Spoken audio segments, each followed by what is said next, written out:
Welcome to the Food Junkies Podcast. Here, we aim to bring you the experience, strength, and hope of professionals working on the front lines in the field of food addiction. Our mission is to educate you, the listener, and increase overall awareness about food addiction as a recognized disorder.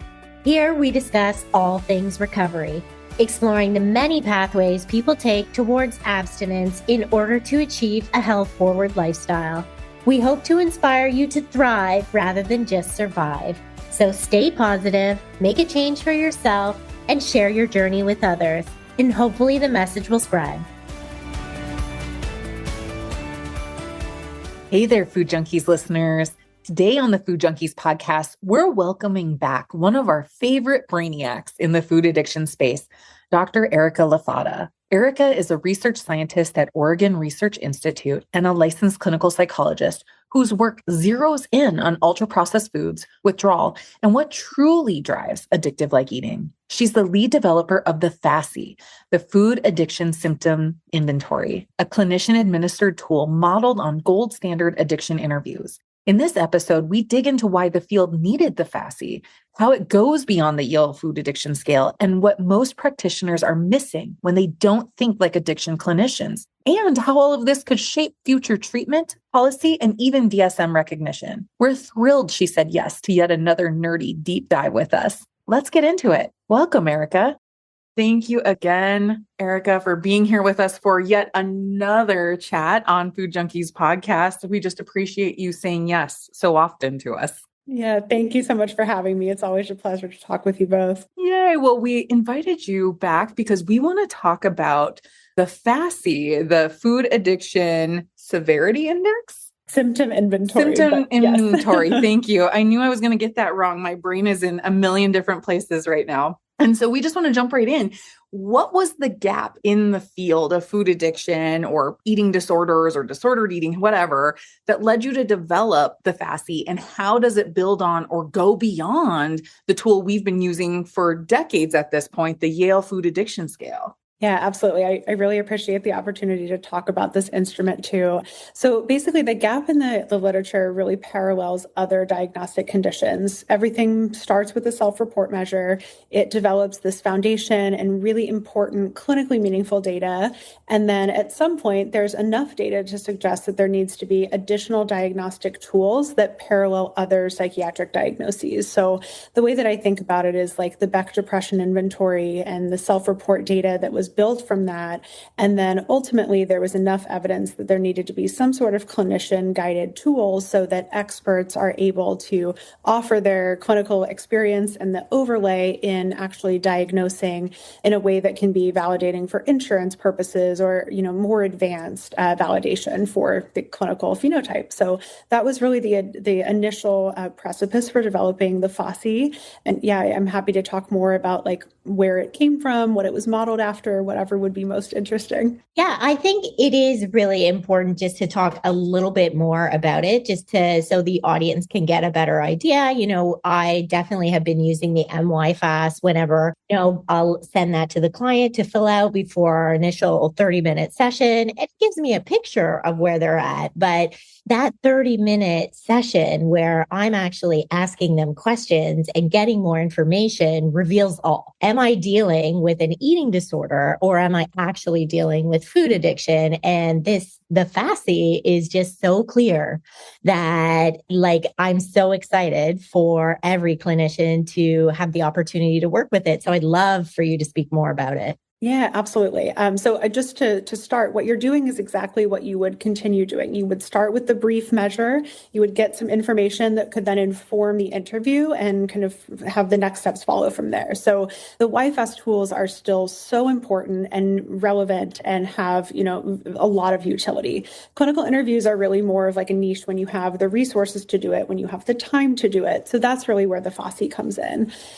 So in terms of how I developed it and where it comes from, It yields from the SCID diagnostic interview. So the SCID is a structured clinician-administered interview for DSM-5 psychiatric diagnoses. And when I'm thinking about my research and next steps, I'm always trying to model after an addiction presentation. So trying to understand research questions and methodologies, and from the clinical lens, how are substance use disorders diagnosed? And that's really where the SCID is the gold standard. So in particular, I utilize the alcohol use disorder module of the SCID, and that's really because alcohol is also societally acceptable. It's, integrated into our rituals, and it's legal at a certain age. So very similarly, ultra-processed foods, couldn't really be more integrated into the fabric of our environment and our rituals. And right now, they're not age restricted. And I think that, is the closest parallel we have in the addiction literature is alcohol. So everything is really as close to a translation to alcohol use disorder module as can be. In many cases, just transferring that exact language over and replacing alcohol with ultra-processed foods. And in some cases, providing examples from the YFAS measures that are specific to ultra-processed foods, such as the context that you might consume them in physically dangerous situations that fundamentally looks different for alcohol than it does for food. So those examples were taken from the YFAS. Yeah, thank you so much for that. So what you just said, you looked at it from an addiction presentation. And I think this is such an important conversation because many coaches and practitioners in the food addiction field don't have formal training in substance use disorders and or eating disorders. So from your perspective, what critical clinical insights or maybe skills might they be missing when supporting individuals struggling with ultra-processed food addiction? Yeah, it's such an important and thoughtful question. I think the number one thing that comes to mind is just understanding the nuance and being open to the foods directly driving this presentation. That's really something that's unique from the addiction lens that's not shared by traditional eating disorder perspectives where there's no good foods and no bad foods. And if anything, binge eating is, typically treated by having all foods in moderation, breaking that binge restrict cycle. And from the addiction lens, we might think that that intermittent use of a reinforcing, potentially addictive substance is actually perpetuating the binge consumption or other addictive presentations. So I think the key difference from this theoretical perspective is just considering that ultra-processed foods in particular, and not all foods, but those foods specifically may directly drive eating pathology. So thinking about that, if we could, the three of us, design like a training program, for individuals who maybe don't have a background, like Clarissa and myself come from, the mental health substance use disorder world, that kind of thing. If we could design that, what competencies do you think dietitians, therapists, coaches, clinicians of any kind should have before even taking on an individual with, say, ultra-processed food use disorder? Yeah, absolutely. I think that traditional guidance, whether it's from a weight management context of just focusing on calories overall versus an eating disorder context where you're, again, trying to focus on moderation and reducing some of the emotionality around the particular food behaviors, I think that the food needs to come central. And that would really be a novel component of the training program. Again, the no good foods, no bad foods is pretty contraindicated for someone who is struggling with food addiction.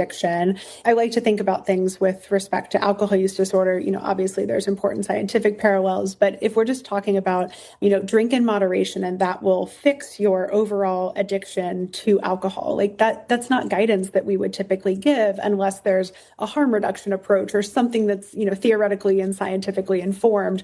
But generally, you wouldn't tell someone to drink their highest risk beverage in moderation and expect that their clinical presentation would get better. So I really think just trying to first scientifically explore what the most meaningful clinical interventions are, because this is so new. We really don't have that information yet. And we can talk a little bit more about abstinence and harm reduction, but we don't have a solid foundation of evidence yet. But I think incentivizing funding for those research programs, the randomized clinical trials, to understand what would work best and for most importantly, for whom that would work well for. Not everyone with an eating disorder has a addiction-like response to these foods. And that's very, very important to keep in mind. So beyond the food piece of it, which like you said, is the unique aspect of it, because in the world of addiction, like it's one disorder, it just has different outlets.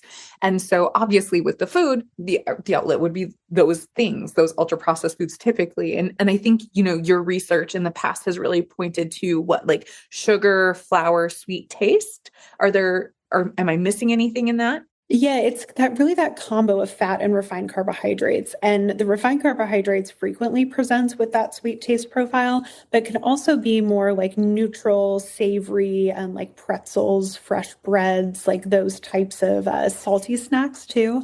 But those are really the main categories: sugar sweetened beverages as well. And then some fast foods like savory types of meals. Right, exactly. And so having that nuance of saying, okay, all foods don't necessarily fit for all people needs to be at the pinnacle of it, because we have to identify the substance or substances that are at play here. And then beyond that, what have you found, like based on your research? Again, you have decades of research on this and have come from working with people who have previous research on this as well.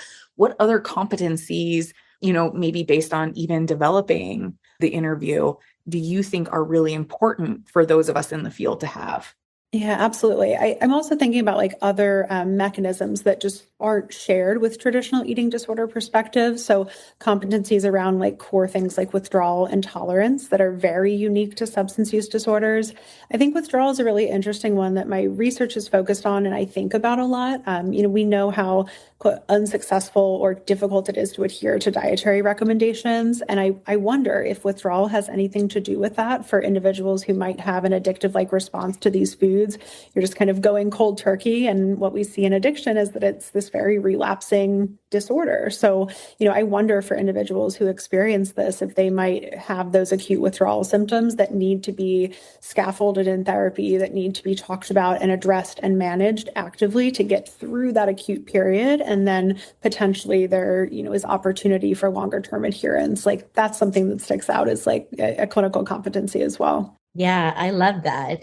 In thinking about the FASI, and because it's clinician administered, like, do we need to protect from clinician bias, especially if someone who's assessing maybe has strong views already about maybe abstinence and or diet culture? Yes, absolutely. I think there's like two parts of my answer. One is that, of course, that's so important. And it's something that I think can be integrated into clinical trainings. The second component is I don't want to hold the FASI to a different standard than we hold all other clinical interviews to, in that individuals who are assessing substance use disorders have biases and they're administering this same interview, the adaptation and the SCID, and it is considered the gold standard. So I think there are achievable ways to overcome this barrier. And again, just taking notes from the addiction literature, which I'm always doing, I would be curious to understand how they've done that in the substance use context and then potentially applying that. I think the two that you mentioned, particularly diet culture and views against abstinence. Importantly, abstinence isn't the only treatment recommendation, but if someone does not think that these foods have anything to do with it, I just encourage the open-mindedness to listening to the patient's perspective. And I think that's one of the amazing opportunities that comes from a clinical interview is you can ask these open-ended questions and get more information.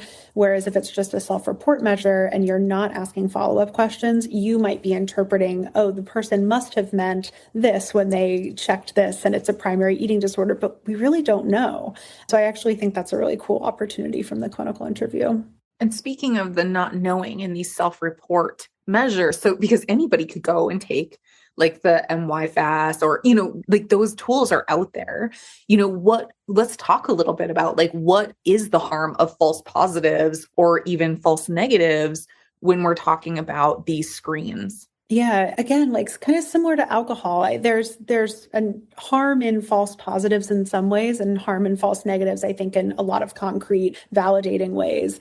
And at the same time, I think when someone's learning more about their relationship with a substance, like there's often something to be gained from that. I think from my standpoint, the false negatives right now for this condition that isn't recognized, it isn't validated, people wonder, why do I struggle with this and don't have any explanation for it? The cost of the false negative negative, it really is what keeps me up at night, I would say more.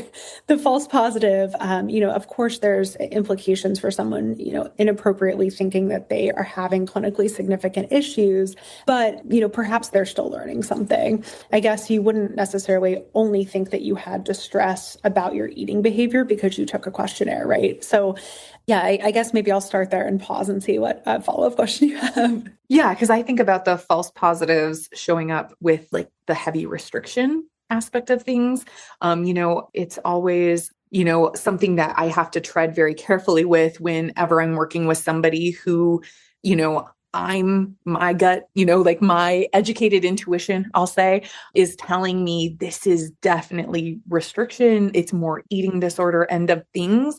But the narrative of food addiction and not all foods fit for all people, and it must be these things, really can play into that disordered voice. And yes, so that's where I agree. Like that's where there can be some issues. But yeah, almost the false negatives is the more problematic one, because then we're missing whole populations or these wide kind of swaths of people. And so I guess I'm curious to know how you accounted for that in the clinical interview piece of it. How do you really kind of flesh that out with somebody?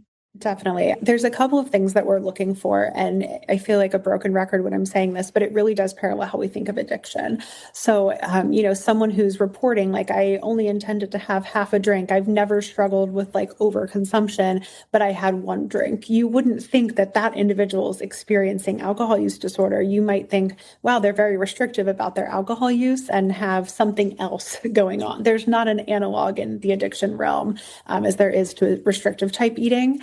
But that's really where these follow-up questions and the nuance of the clinical interview shines.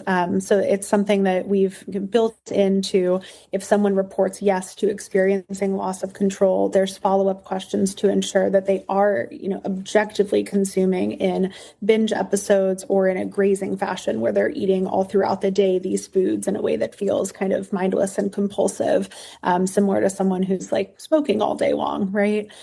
So we have those questions to get at the objective nuance of it. And at the same time, there isn't an objective threshold, like you have to eat X amount of these foods in order to meet the threshold, similar to, you don't have to have X number of alcoholic drinks to be considered someone who has alcohol use disorder. So that's where the clinical judgment is so helpful. And I think provides opportunity for the false positives to educate and explain, like, actually, you aren't experiencing an addiction to these foods. And for a person who has a restrictive type eating disorder, I think it's very important to not suggest restricting further these foods. And that would be a contraindication for assigning this label of ultra-processed food addiction or applying an addiction framework to an intervention.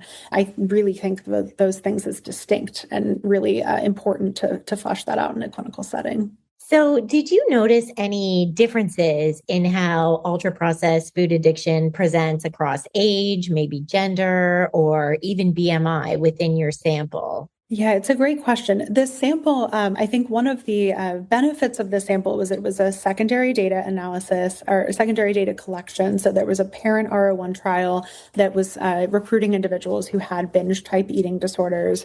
What the downside of that is that I didn't get any control over recruiting a variety of individuals. So it's, primarily a female sample, as many eating disorder samples are.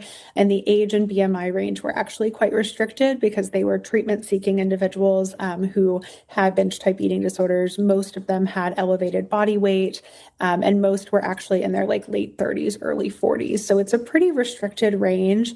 A homogeneous sample is kind of helpful from a scientific standpoint for initial validation components, because you're not, attributing it to demographic variability. But, in terms of generalizing that to a larger sample, that's a great limitation of this initial effort. So something I really want to work through in follow-up studies. So taking your experience, though, of taking on other research projects, and collaborating with colleagues, what do we still not know, though, about ultra-processed food addiction, how it presents in men or, adolescence versus midlife versus later in life? Do you have any sort of sense about that? Yeah, there's so much that we don't know. And I don't say that in a way to like disparage what we do know or say that these aren't things worth studying, but it is really an ample ground for more research, particularly in populations that are understudied in eating disorders generally and eating related phenomenon generally. We don't know much about men. I think one of the things from just population studies that are cross-sectional, that are not in eating disorder populations, so it's only kind of partially answering your question, but there's a more equal distribution of ultra-processed food addiction in women and men. Some studies have shown sex differences. Many of them haven't.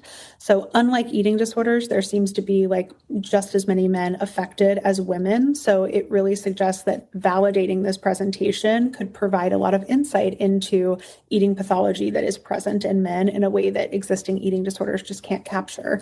So I think that's a really urgent but unexplored question. And I think that makes sense if you think about substance use disorders in general, right? Like compared to eating disorders, right? We don't necessarily see a ton more women than men with alcohol use disorder or opiate use disorder.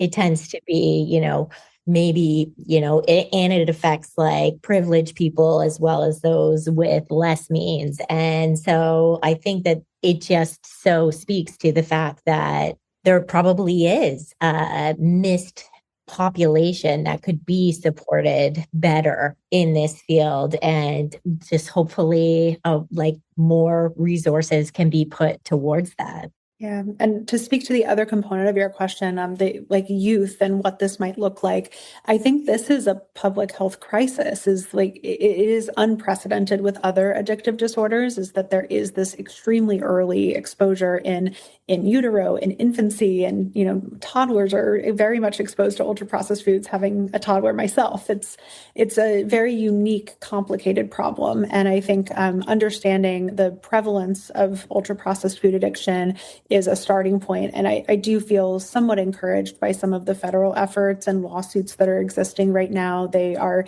exploring this angle of early exposure leading to lifetime addictive responses. So, I'm hopeful that there will be more funding for that. Yeah, because we see that again in alcohol use disorder, right? If you start before 14, you have a 40% chance more. And like the longer you delay use, the more your percentage drops for becoming alcohol dependent. And so, of course, that would make sense with a substance. And this is a substance we're starting like right away. Yeah, and it fundamentally changes the brain when we're engaging with these rewarding, reinforcing substances so early.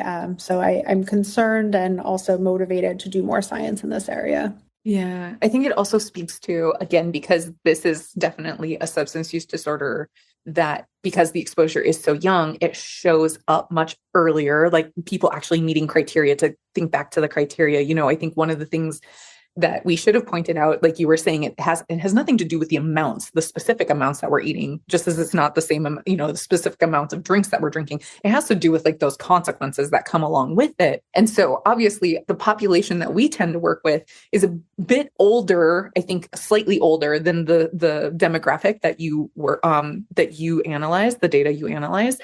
And so we're seeing like that severity is just higher, right? We are more in the moderate severe end of the scale with everybody. And so the sooner we can have these interventions or education, intervention, early intervention, the better. But the problem that I think we run into is because the consequences aren't severe enough, it's really hard to convince people that this is something that we should be paying attention to.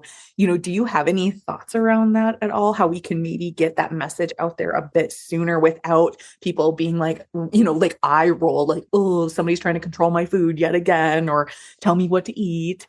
Yeah. Yeah, totally. I think like one thing to start with too is that the prevalence in use is between like 12 and 16%, up to a quarter of youth who have higher body weights are experiencing clinical levels of ultra-processed food addiction. So I think it's an important starting point to just wrap your head around that, is that, up to a quarter of individuals in our like representative samples in the United States are experiencing clinical presentations of food addiction with these ultra-processed foods specifically.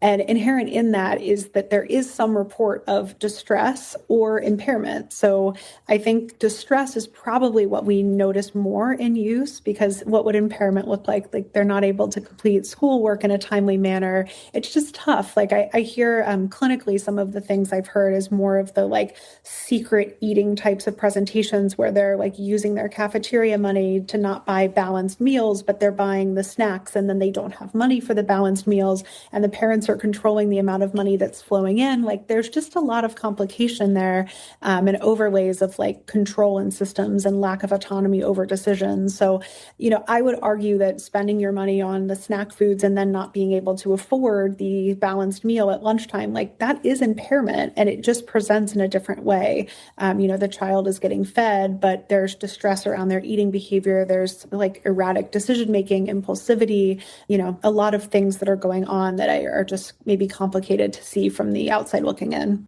Yeah. And I think it's so important that we talk about that a bit, because we're already talking about an age group that typically is known for impulsivity and known for, right, a little bit of rebellion, and it's all part of normal development, right? And so to really kind of be paying attention to some of these, what you just laid out, some of these nuances around the behavior is really important. Clarissa, you were going to say something. Yeah, I think it does make it complicated, because with adolescents, we're also dealing with parents, and the parents have a lack of information. And then they obviously, most of the time, anything that's related to food, we automatically think eating disorder. And then if we're sending somebody to eating disorder treatment so early on, and it's all foods fits, then we're really just potentially putting them at more in danger, saying like, oh yeah, you can have ice cream for breakfast every day because there's no good or bad foods. And, educating the parents as well is going to be also essential, which is another whole layer of challenge. Yeah, it certainly is. It's very complicated. And I think the lack of autonomy over those eating decisions, or it's probably really difficult for an adolescent to be able to convey what their distress is around. It's just eating behavior. And you have a really important point that, right now our typical framework is to jump to eating disorder and not explore, what exactly might be going on.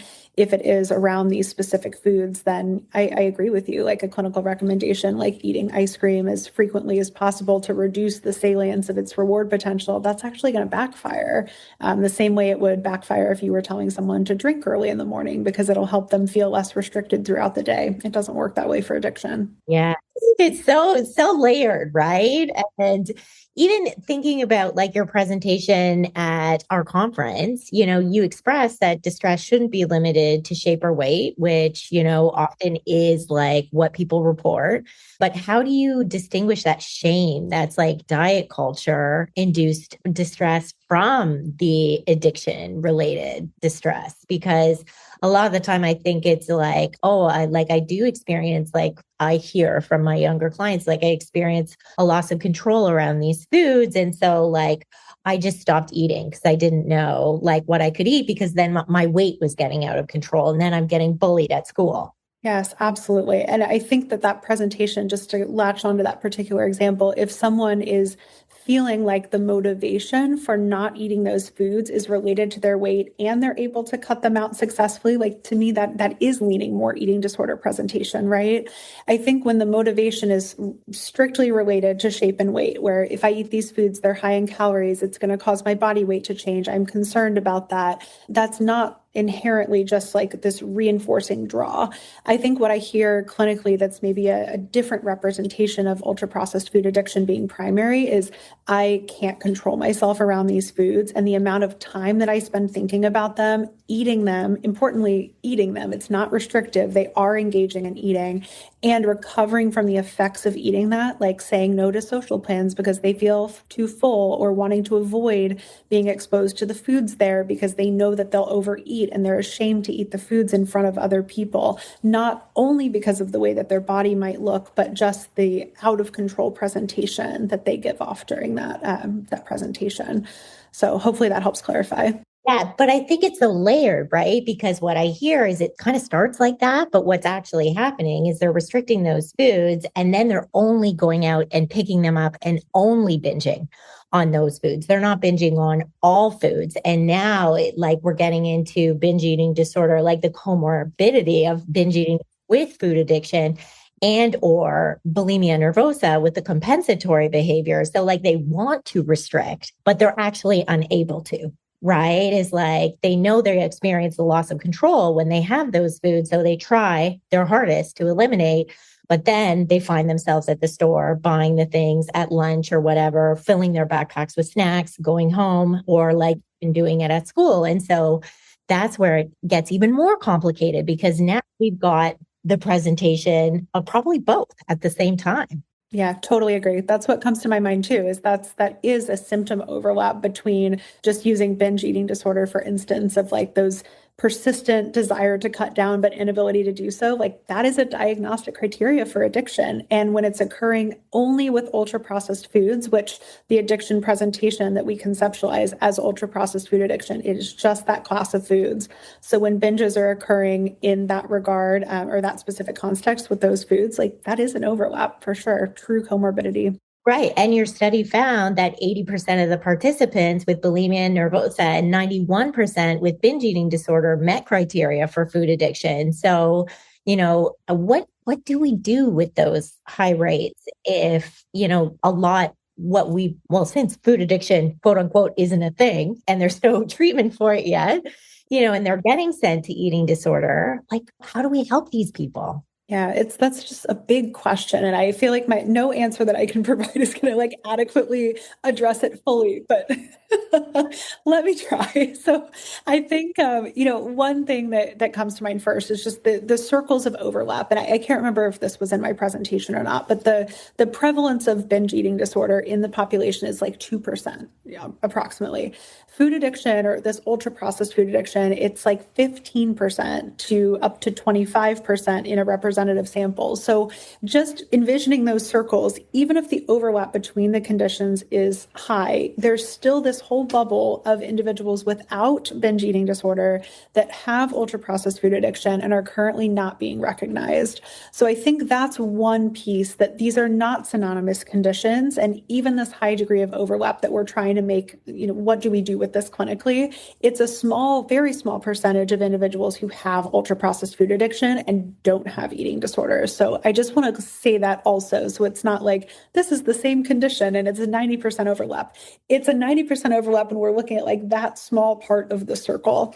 And other studies that aren't treatment seeking, high acute, like this particular sample was, again, from the parent RO1 trial, it's closer to like a 50% overlap. It seems like people who are seeking treatment for eating disorders, highly distressed by their eating disorder behavior and really motivated to change, there's a higher rate of overlap, which totally makes sense, right? There's a lot more severity to their clinical presentation. And so just using that like persistent desire to cut down type of symptom overlap, like that's probably going to hit for almost everybody. For instance, I think there's like these unique mechanisms like withdrawal and tolerance that we talked about earlier that, it would be really contraindicated to enter an eating disorder treatment or even a behavioral weight loss trial where you're being told that you just need to reduce the number of calories you're eating in a day. But if the fraction of those calories that's ultra processed, like that's going to be contraindicated too. So yeah, I think the current funnels for treatment are just really insufficient for people who have that overlap, but the overlap's not always that high, if that makes sense.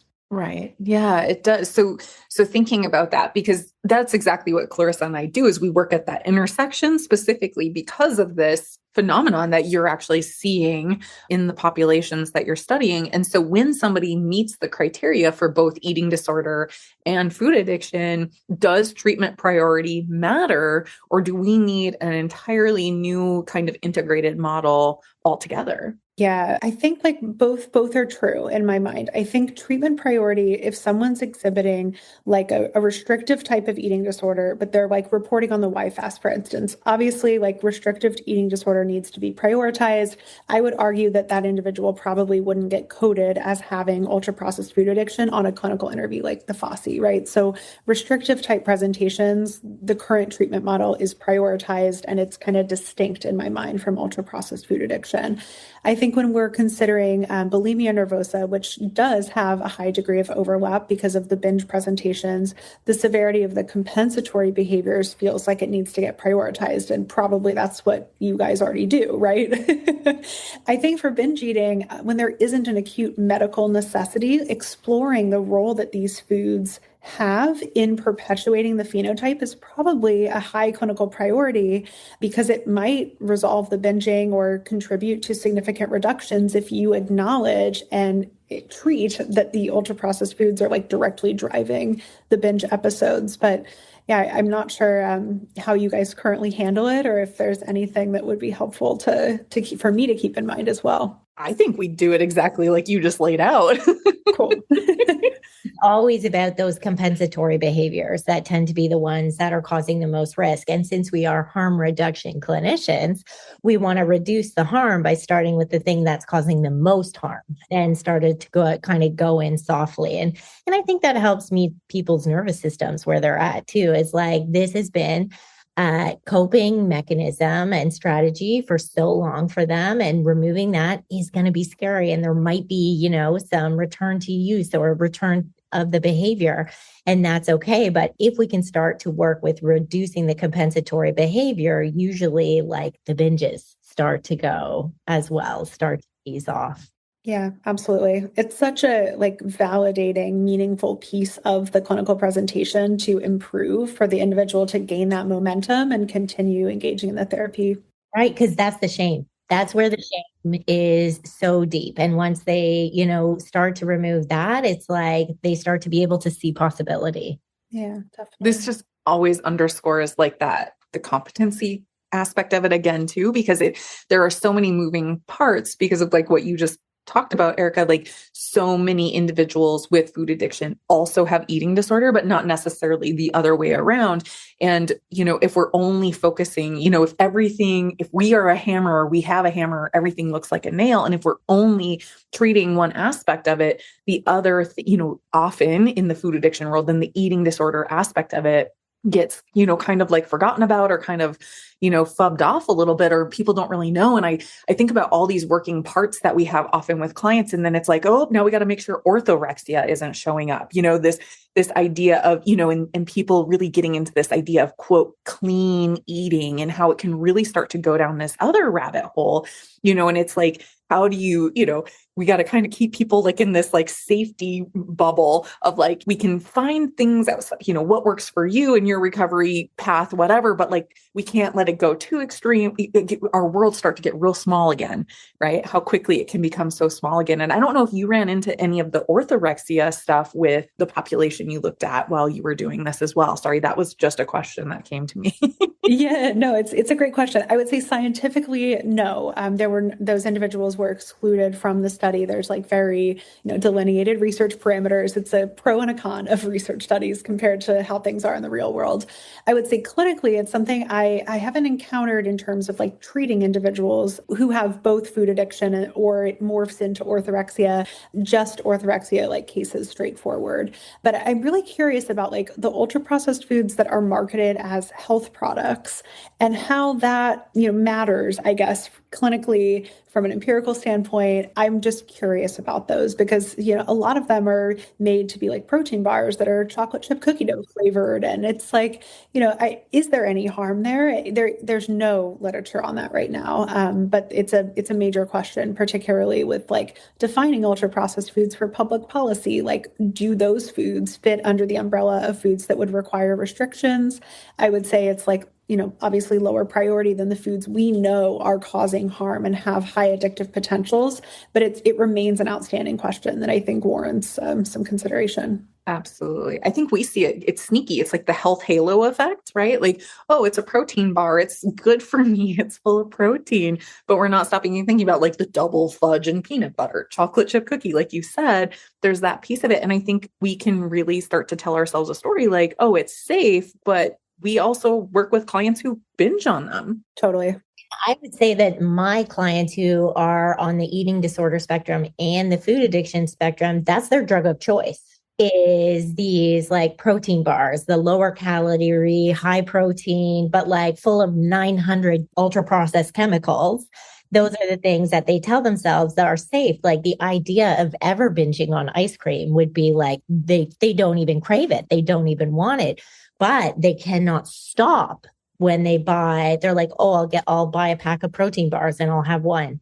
Never is that possible, right? And they may not even be restricting, right? We know if they're restricting at that point, that drive is going to be really strong for those, higher energy dense foods.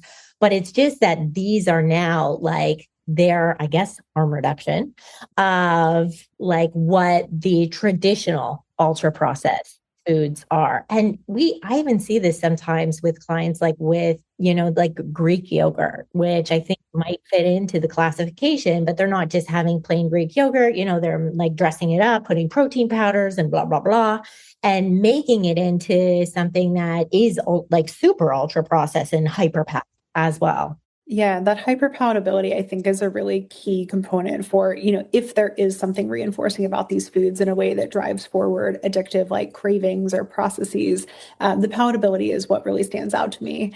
I've also heard clinically people using those as like a bridge to what they were actually craving. Like they'll eat that bar to try to satisfy a cookie craving, but it really just amplifies it. And I'm curious the extent to which the food actually, like the additives, are driving that forward or causing it. Again, science doesn't know, but it's something that I think we'll be considering, especially because like food reformulation is a major initiative. And it's importantly, a lot of the industry is driving that because it's saying, hey, we can still make good products. We'll just change them. And I think there is a harm reduction piece of that. Of course, things can be better than they are now. And the answer for, specifically for ultra processed food addiction is probably that whole foods and, focusing on, nutritious, balanced foods that exist in naturally occurring settings or are freshly made cheeses and whole grain breads. That's probably always going to be the answer. So it's an interesting, maybe sidestep, even though it could be stepwise helpful at the same time. Yeah. Interesting that you bring up like cheeses and that kind of thing, because we see in clinical practice, many clients describe addiction-like patterns with some of these more naturally occurring or less processed things like cheese or nuts or even fruit, and sometimes like starchier vegetables. So how do you maybe interpret this discrepancy, and what might it reveal about our neurobiology or even psychological mechanisms that are driving some of these like behaviors around binging on these things? Yeah, definitely. I think there's a lot of variability in the way like pathological eating presents, obviously. When we're thinking of ultra-processed food addiction specifically, it really is conceptualizing this class of foods specifically. And the way that class of foods is conceptualized, like might that change over time, the way that how nicotine products have been redefined like many, many times? Like, of course, I expect it to change. But for now, the way we conceptualize it, like many cheeses would fit into that categorization. I don't anticipate fresh fruit would ever fit into that categorization. So like the flavored nuts, some processed cheeses, I feel like maybe there's a chance that the bubble could extend there.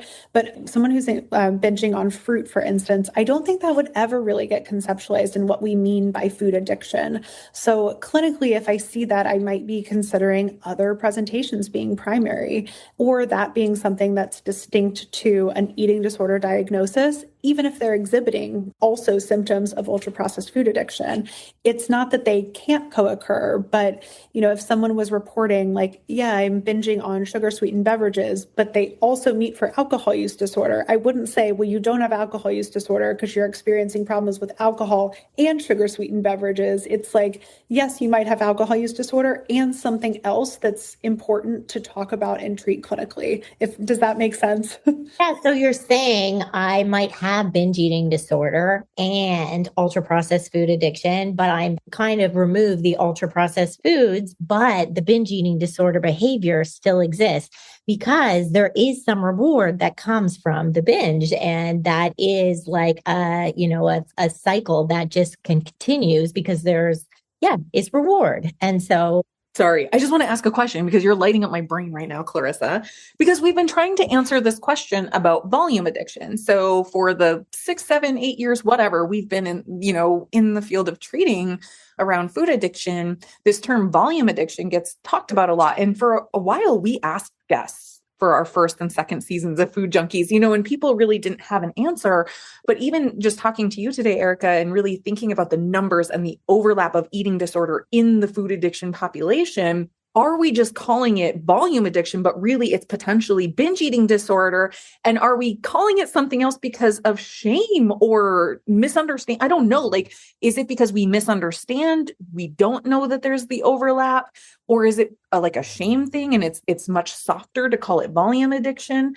I don't know. I mean, do either of you have thoughts on that? No, I feel like this is exactly it. When I went there, exactly when she was talking, I was like, oh, this is it. This is what we need to talk about, right? And this is what we need to start helping treat and using. Can we start to use more, which I already do with my volume, quote unquote, addiction people, is I use binge eating disorder treatment. But yet, like, that never fit in my brain until right now in this moment. Yeah, there's something really interesting about like the theory of binge eating disorder, right? Like the diagnostic criteria, the theoretical perspectives, there's no foods mentioned. There's a lot of research on which foods are implicated in it, but all we know is it's an objectively large amount of food. And that really aligns with this concept of volume that you're talking about. So, I wonder if there is a high degree of overlap there, and we just kind of assume that certain foods are implicated in binge eating in a way that's like only these foods are the most binge foods, and anything else is just the amount of food that you could eat. But that's actually what the diagnostic criteria show, and a key difference between ultra-processed food addiction and binge eating disorder. And what's really interesting is with a certain subset of the population, it could appear like a protracted withdrawal symptom, but it resolves itself. And with another subset, it continues. And perhaps that's because one doesn't actually necessarily have the degree of binge eating disorder, but the others maybe are more severe and need treatment for the binge eating disorder. I love this conversation. I'm so excited right now. Yeah, it's so interesting. So the field of food addiction recovery often grapples with, and this is another conversation we love to have, tension between abstinence-based and harm reduction approaches. From your perspective, what does the current research suggest, and how can we balance these models? Yeah, I think it's such a strong point of tension. You're very right about that. I guess, one, there's not enough research to show like definitively, like this is the only approach that we should be considering. What I imagine will be true as more research comes out is that different things work for different people, and we really need to figure out which works for whom. I think there's a strong literature base on abstinence-based approaches, particularly for substances that aren't legal and have, strong societal implications and stigma. Abstinence is really the preferred approach for those substances and most effective.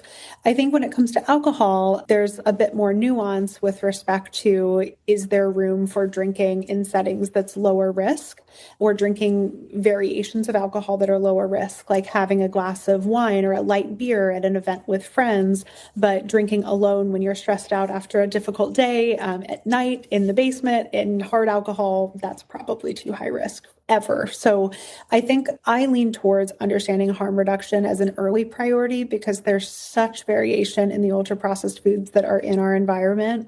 So to cut all of them out is probably overkill and not necessary clinically for many people. And at the same time, I know a lot of people who report that abstinence from all ultra-processed foods is necessary for their recovery. So I think staying open to patient preferences, patient experience, and also just both could fit. It just depends on the person. And there's just so many ultra-processed foods in our environment. Like, can we really be abstinent from all of them forever? That's a pretty tough question.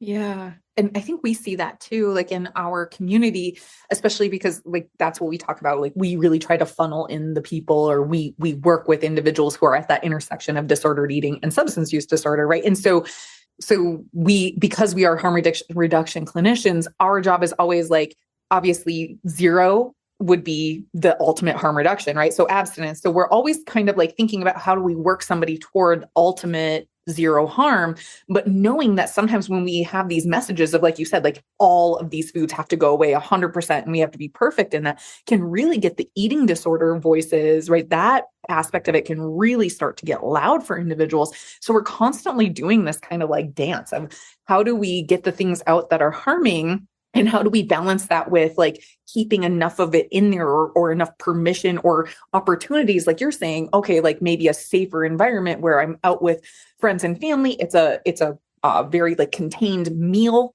where I'm having this light beer and I'm having nuts on my salad, or whatever it might be, versus at home in the basement in the dark after a long, hard day. And it's either the bottle of vodka or the entire Costco cake to myself, right? Like those are very high risk situations versus these others. And I really, like you, Clarissa, I really enjoy that we're having this conversation because I like knowing that what you're seeing when you're running, data analysis and working with individuals in a very like research kind of, setup with these specific parameters, we're seeing it clinically. And I just like that those things are backing each other up. It lets us know we're on the right track.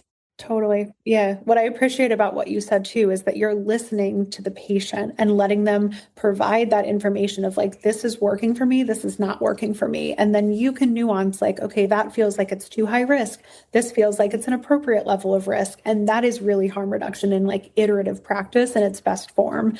So I really see that being something to explore empirically in like a randomized control trial setting to just allow for that nuance in a way that like an abstinence framework, I think, also, people like already have trouble adhering to like lower calorie programs and things that are a lot less restrictive. So I have a lot of concerns about feasibility or people just giving up, quote unquote, the attempt to make that big change because it just feels not practical, particularly when they, are enticed by the convenience of these foods, when they need them for their like family system to run effectively. The affordability of these foods is another component. So I wouldn't want to like punish someone by imposing this very strong parameter on them to say that like the clinical intervention is only effective if you're totally abstinent. I just don't think that's necessary. And I think it would be really, really tough for most people. Yeah. Oh my goodness. So true. All right. So we're running out of time with you. So I'm going to skip to some of the questions that I really want to wrap up with as far as like maybe leaving us with a message of hope a bit. So I'm curious to know how you see this work with the FASI really maybe like informing regulation of ultra processed foods, be it through marketing or labeling or even accessibility without fueling, fat phobia, public health messaging, any of that. Like what's kind of like your vision or how do you see that working? Yeah, I really appreciate this question. And ending on a hopeful note, I do think that there's a lot of change and momentum underway. So I have a lot of hope right now for the work that's to come and the public policy initiatives that can follow from it. To start with the stigma component of it, I think when, clinically, and I'm curious if your experience aligns with this too, but when we tell an individual who feels like they don't have willpower or that they're so successful in other domains of their life, why can't I get this under control, referring to their eating behavior, to explain to them that the ultra processed foods might directly be contributing to the eating pathology is so validating. They feel like it's not my fault. This industry, multi-billion-dollar industry, not to mention, has been designing these foods to make me crave them, to make me want them. I just think recognition of that is so therapeutic in and of itself. With the FASI, what I'm really hopeful for is that determining the prevalence by clinical experts of this clinical phenotype of ultra-processed food addiction could lead to the recognition that these foods have addictive potentials because there's evidence for all of the addiction diagnostic indicators, and also just exploring the scope of how many people are affected by this, but it's not validated in any way from a societal standpoint. I think that really leads to trickle-down implications for vulnerable populations who really need the support most, like who are, utilizing SNAP programs, that these foods are incentivized and, typically the option that makes the most sense, quite frankly. So systemic change is really needed. And I think that the recognition could facilitate that. And then I think some of the qualitative data from the interview too is like, so which foods are most implicated? I'm really hopeful about helping to define and narrow down the definition of ultra processed foods in a way that can inform public policy too. And I also think that's very needed. So those are two things that I feel very optimistic about right now. So exciting. And I just want to close with asking you, I know you're on the team that's working with the DSM submission. Can we have any updates, like what's going on currently? Definitely, yes. So the initial step from validating this as a clinical presentation is to submit an application to consider this for further research study as kind of like the entry-level category within the DSM. So we've submitted that application and it's under review. I think estimating when things will be reviewed, particularly like right now there's a shutdown. I'm not sure what the timeline is for review, but we have already been waiting for a couple of months. So I'm hopeful that it must be coming soon. But we did get a small request for a bit more information, which is often a good sign that there's interest in reviewing it and taking it seriously. So, hopefully we'll have some more news soon, but it is under review. Exciting. Thank you so much, Erica, for being here today. Yes, thank you. Thank you both so much. Thanks for joining us this week on Food Junkies Recovery from Food Addiction. Make sure to join our Facebook group, Sugar Free for Life Support Group. I'm Sweet Enough. Molly and Clarissa are food addiction professionals who offer one-to-one counseling and group coaching through Sweet Sobriety. Please subscribe to our show so you never miss an episode. While you're at it, if you found value in today's episode, we'd appreciate you leaving us a review on your favorite platform. Your feedback helps grow our show and allows us to reach others who need to hear this message of recovery. Don't forget to pick up a copy of Dr. Tarman's book, Food Junkies. And as Vera always says, the power is ours.